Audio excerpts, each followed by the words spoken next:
बेटी की विदाई की एक सुंदर कविता कहने जा रहे हैं, आप ज़रूर सुनिए, फुल वॉच करिए। आप सुन कर के पढ़ते पढ़ते सुनते सुनते आप अपने आँख के आंसू रोक ही नहीं पाओगे, क्योंकि मैं तो भाई नहीं रोक पाई हूँ। मेरी तो आंखों में आंसू, आवाज़ें ही गड़गड़ा गई मेरी तो बोलने में। तो आप ज़रूर सुनिए और बताइए कि आपकी आंखों के आंसू रुके कि नहीं रुके, है ना। कन्यादान हुआ जब पूरा, आया समय विदाई का, हंसी खुशी सब काम हुआ था, सारी रस्म अदाई का। बेटी के उस कातर स्वर ने बाबुल को झकझोर दिया। पूछ रही थी, पापा तुमने क्या सचमुच मुझको छोड़ दिया। अपने आंगन की फुलवारी मुझको तुम सदा कहा करते थे।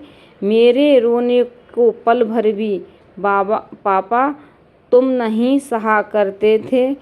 क्या इस आंगन के कोने में मेरा कुछ स्थान नहीं। अब मेरे रोने का पापा तुमको बिल्कुल ध्यान नहीं। देखो अंतिम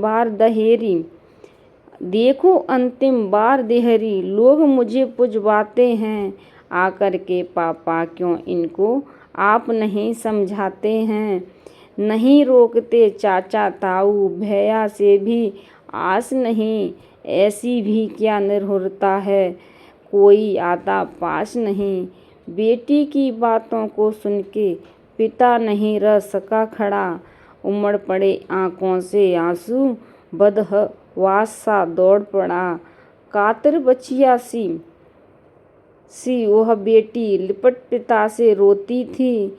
जैसे यादों के अक्षर वह अश्रुन बिंदु से धोती थी। माँ को लगा गोद से कोई मानो सब कुछ छीन चला। फूल सभी घर की फुलवारी से कोई यूं ही बीन चला। छोटा भाई भी कोने में बैठा बैठा सुबक रहा। उसको कौन करेगा चुप, अब वह कोने में दुबक रहा। बेटी के जाने पर घर ने जाने क्या क्या खोया है। बेटी के जाने पर घर ने जाने क्या क्या खोया है। कभी नहीं रोने वाला बाप फूट फूट कर रोया है। बात अच्छी लगे तो लाइक कमेंट शेयर सब्सक्राइब ज़रूर करना।